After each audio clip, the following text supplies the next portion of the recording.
Toy ট্রেনে চেপে পড়েছি। টয় ট্রেনে চেপে পড়েছি।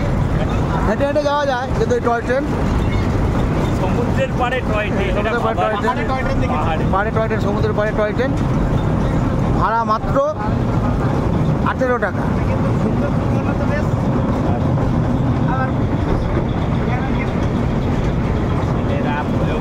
আমরা রয়েছি একবার এলিফ্যান্টা কেভে।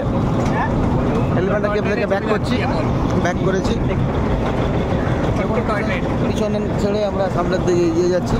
টয় ট্রেন থেকে নেমে আবার আমরা ফেরি করে মুম্বাই যাবো, গেট অফ ইন্ডিয়া। ওই দেখো টয় ট্রেনটা ঝিকঝিক করে চলছে, তো বেশ মজা, হেঁটে আসা যায়। টয় ট্রেনে করেই যাচ্ছি, মাত্র 9 টাকা করে ভাড়া, 18 টাকা। সুন্দর জায়গা, সুন্দর পরিবেশ। রাস্তা খুব একটা বেশি নয়, তবু টয় ট্রেনে চড়ার মজা একটা আলাদা। এলিফ্যান্টা কেভ থেকে ঘাটের দিকে যাচ্ছি আমরা, জেটি ঘাটের দিকে, মুম্বাই।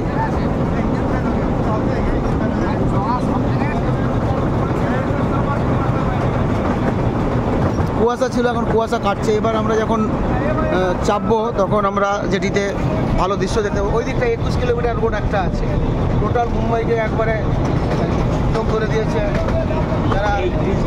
যারা পুনের দিক থেকে আসবে, পুনে থেকে বোম্বে যেটা উদ্বোধন করলো,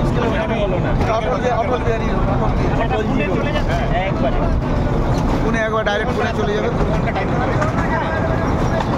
ঠিক আছে, এই পর্যন্ত দেখতে থাকুন, ভালো থাকুন। পরের ক্লিপসে আবার দেখাবো, ভালো থাকুন।